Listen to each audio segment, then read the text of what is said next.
And this is common in border towns. This happens in border towns. That's crazy. That's like, why would anybody do that? She's longing for a better country, a better future for her family and her children. They're driven by a hope that maybe it'll be better than where I'm at. Don't be mistaken, guys. We are blessed to be in the U.S. It is a blessing. We don't miss meals. At least, the challenges that we face are nothing. We worry about paying for class or getting another coffee. I don't have money for coffee. We're so blessed that people are longing. They're lining up. The U.S. Embassy, there's lines in every country waiting to come over here. Why do they do that? They're longing for a better country. Let me ask you, are you longing to leave this alien planet? Do you have an alien purpose that is reaching for heaven one day? Like I said earlier, the goal of being an alien isn't just to be different. No, all these things we do are a byproduct of longing for heaven. Because when you long for heaven, you behave like people in heaven, not people on earth. Well, we've got to have an alien purpose. Do you live for this purpose? Are you really longing? Look at somebody who longed for it. The story of Abraham is a great story. God calls him and he promises him all these things. We'll pick it up in verse 17 of chapter 11 here. It says, by faith, Abraham, when God tested him, offered Isaac as a sacrifice. He who had received the promises was about to sacrifice his one and only son. Even though God had said to him, it is through Isaac that your offspring will be reckoned. Abraham reasoned that God could raise the dead. And figuratively speaking, he did receive Isaac back from the dead. You know, Abraham is known for what? His faith, right? He's a faithful man. God calls and he goes. He's persuaded that God has the power to do what he's promised us, right? Yeah. And you see here, and you think, what in the world is God asking this guy to do? I mean, you think about it. You see people with their kids. Could you imagine? Think about your best friend. You got friends who've got kids. Think about God asking them, hey, I need you to kill your kid. I need you to sacrifice your kid for me. You're like, what? I don't know about that one. Stop saying, okay, I understand that. But sacrifice your son?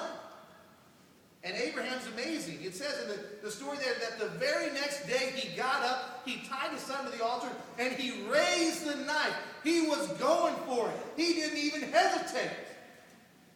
Abraham sacrificed his son. As a father, I couldn't imagine doing this. This guy, he's beyond us. He is a hero. I don't understand how he did this.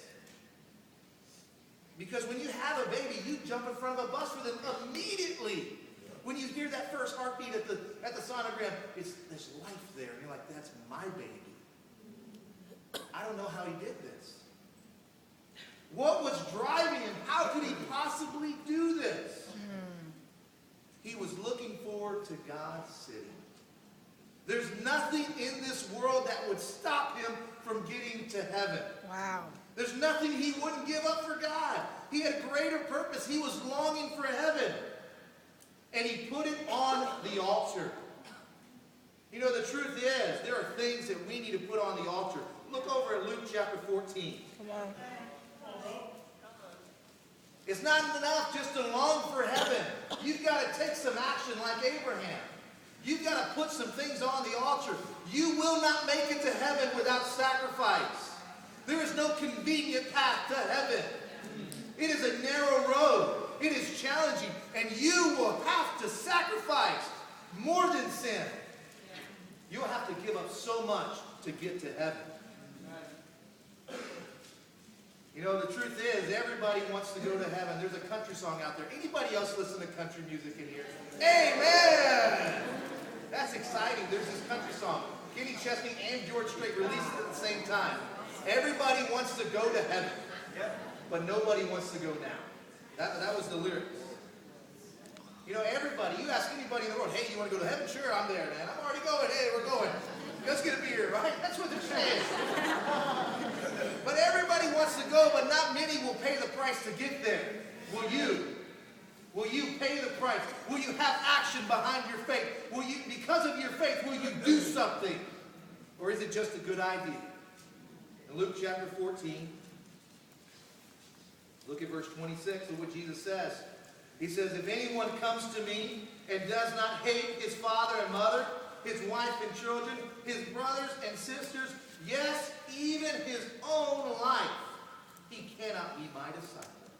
And anyone who does not carry his cross and follow me cannot be my disciple. Jesus will not settle for your leftovers. He will not settle for your leftover time, your token worship. He wants it all, baby. He wants everything about you. He wants everything you've got. He wants you to give everything. In order to follow Jesus, he says that you've got to hate your life. And one of the truths about going to heaven is that you should not be so comfortable here on earth that you don't think about heaven. It should be uncomfortable. And that's so, we got to embrace the pain of going to heaven.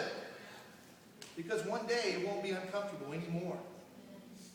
Is there anything right now, think about your decisions you've made this weekend. What do you need to put on the altar? What do you need to put on the altar? What is it? Write it down on your notes. Write it down right now. There's something, maybe it's a relationship. Maybe it's your career. Maybe it's your studies. And I think we all got to get degrees. But the truth is, I probably would have had a hard time studying architecture and being a disciple. I'm just not smart enough for that. So I studied kinesiology, amen? I learned how to throw balls at kids. That was awesome. There were some challenges there. I don't want to offend any kinesiology folks, but it's pretty easy. But I got a degree. And, but maybe there's something you can put on the altar. Maybe there's a relationship that, you know what? This person doesn't help you be like Jesus. This person will not get you to heaven. And the truth is, anything that you're holding on to that's not going to get you to heaven, put it on the altar. Get rid of it. Get rid of it. But there's even good things that you're going to have to put on the altar. There's even good things. The truth is, I love my wife. But if she got a bad heart and she doesn't have a bad heart, you heard her this morning, she's awesome. She'll get me to heaven. Hey, man, she's changed my life. But if she turned out and had a bad heart and didn't want to follow God, I'm going to church. I'm going to follow Jesus. I'm not backing up. I'm not shutting up. And I'm going to get her back to heaven. Amen. That's just the truth. And the same is with her. If I decide not to be a disciple, boy, I'm going to have some trouble. I better get it together. She's going to keep following Jesus. We love each other so much, we would die for one another. But we're not going to keep each other out of heaven. That's right. And sometimes we get so short-sighted when you're young, you think, oh, this relationship, I love them so much. I'll jump under the grenade for you. The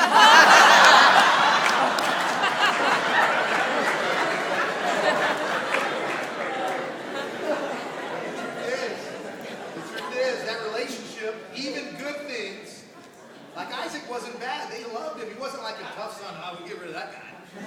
Sarah said it's his laughter, it's his joy. That's what she said. But he put him on the altar. Why? Because he wasn't focused what he was putting on the altar. He wasn't focused on what was going on the altar. He was only focused on what he was putting the offering on for. He was focused on God. He only looked to God.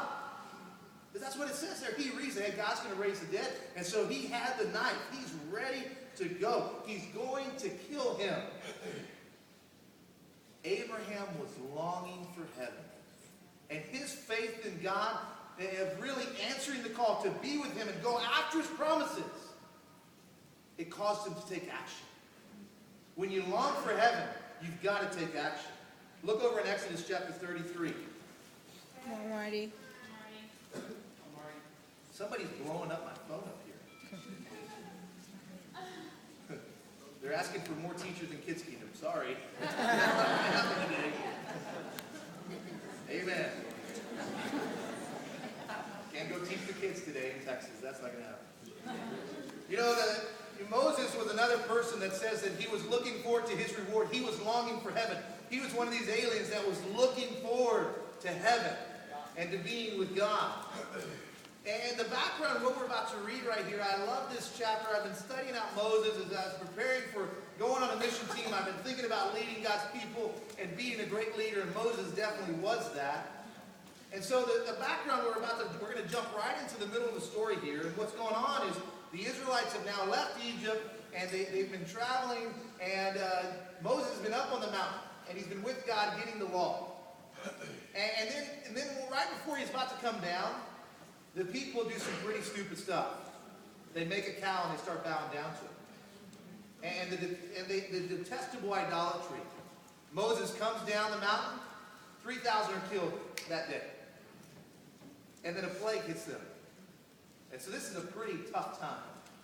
And the Lord said, I'm going to destroy the people. I'll build you up, Moses, but I'm going to destroy the people.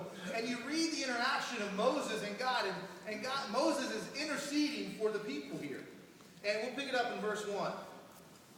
It says, Then the Lord said to Moses, leave this place, you and the people you brought up out of Egypt, and go up to the land I promised on oath to Abraham, Isaac, and Jacob, saying, I will give it to your descendants. I will send an angel before you and drive out Canaanites, Amorites, Hittites, Perizzites, Hivites, and Jebusites. Go up to the land flowing with milk and honey, but I will not go with you, because you are a stiff-necked people, and I might destroy you on the way. That's not encouraging. Up to this point, it's like God has done all these things. God brought them out of Egypt, and they're my people, right? Look at the story. He says, your people you brought up out of Egypt. He separated himself from that, didn't he? And you see here, you see that Moses, that God wasn't going to go with him anymore, right?